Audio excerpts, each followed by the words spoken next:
Mopay nga ga mga kaparsyal ngan welcome back sa aton channel Parsyal TV. So adi mga kaparsyal, palakad-lakaton nato na naton incoming broodstag nga kabilyada street comb mapula na wong green ligid. Mopay na okig maapis na kolor. Imian mga katangian nga aton biling mga kaparsyal ngan diri siya high station, medium la siya. Tungod kay para sa akon mas mopay medium. Pero para sa iyo dirak marang. So kanya-kanya lang iton mga estilo nga diskarte sa pagmamanok mga kaparsyal. Pero ini ako na yunan. Apo ini mga kaparsyal sa nakon Gilmore. Tikang kan Nok-Nok Game Yard, James Bogado. Ngan anak ini siya sa Yangtze nga gold. Ano?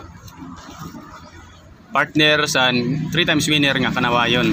Kung nahil nga niyon mga previous video na akong gina-upload about sini. Mga kan pa ini siya, bata pa ini siya, duwa ini siya, matay man sa gold. Siya lang nagbili no sa. So, tikang sa kasiwo abot sini time nga stag na siya, baby stag. Stag na good mga kaparsyal kay ano iton? 6 months old na iton mga kaparsyal. Target nato na palahi. This coming December. Kaya 7 months na sila siya. So, amo nga napili nato ni maging broodstag kay healthy ni siya tikang sa niya kabata. Wala siya magkasakit mga kaparsyal ngan opay talaga niya kolor. Although late maturing siya. So ang mga anak let sini ambot daw kon late maturing kaya iroy lat sini an ato ni piper sa iya nga black macrae nga naka-reserve para sa iya. Ay sugman. Maupay ko merigiti mga kaparsyal diri ko lagaring nabidyoan an iya sinapulan maupay ko talaga kay nakis-kis talaga siya. Lalaga-laga nga niyan lapak. Joke. So ito mga kaparsyal, ato na iton siya gin ready. Gin prime na naton iton. Siyempre gin prime na let naton naton black macrae. Prime naton siya sa kada bulan up to nga breed siya naton. Ang black macrae ready na do. So ininala naton ginulat nga broodstag. Hindi ko pa siya ginperya na kay 7 months pala doon siya. So pag abot December, 9 months na siya. Amo na iton. Ready to pair na iton siya mga kaparsyal kay kailangan naton nga aton himuon nga broodstag 9 months.